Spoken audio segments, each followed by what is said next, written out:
இந்த ஒரு ஏர் ஆயில் வந்துட்டு நம்மளோட ஏர் ஃபாலை கண்ட்ரோல் பண்ணும். அதே மாதிரி நம்ம ஏர் க்ரோவை வந்துட்டு இன்க்ரீஸ் பண்ணுறதுக்கு ஹெல்ப் பண்ணும். இதுக்கு வந்துட்டு கோகோனட் ஆயில், அது கூட 2 ஸ்பூன் ரோஸ்மேரி, கரி லீவ்ஸ், அதுக்கப்புறம் வெந்தயம், இது 3மே போட்டுட்டு கொஞ்ச நேரம் லைட்டாக பாயில் பண்ணணும். ரொம்ப அதை கொதிக்க விடக்கூடாது. கலர் மாறுற அளவுக்கு லைட்டாக கொஞ்சம் கொதிக்க வச்சுட்டோன்னே அதை மூடி வச்சுட்டு ஒரு 2-3 டேஸ் வந்துட்டு அதை நல்லா க்ளோஸ் பண்ணி வச்சுடுங்க.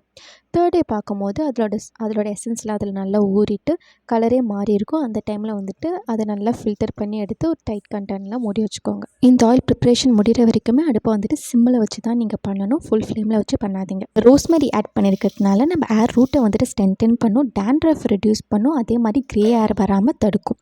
இல்லை கரி லீவ்ஸில் வந்துட்டு ஆன்டி ஆக்சிடென்ட் ப்ராப்பர்ட்டி இருக்கிறதுனால நம்ம ஸ்கேல்ப்க்கு வந்துட்டு ஒரு நல்ல மாய்ஸ்சரைசர் தரும். இதில் வெந்தயம் ஆட் பண்ணியிருக்கிறதுனால ஸ்கேல்ப் இச்சினஸ் அண்ட் டேண்ட்ரஃப் எல்லாம் நல்லா கண்ட்ரோலாக வச்சுக்கும்.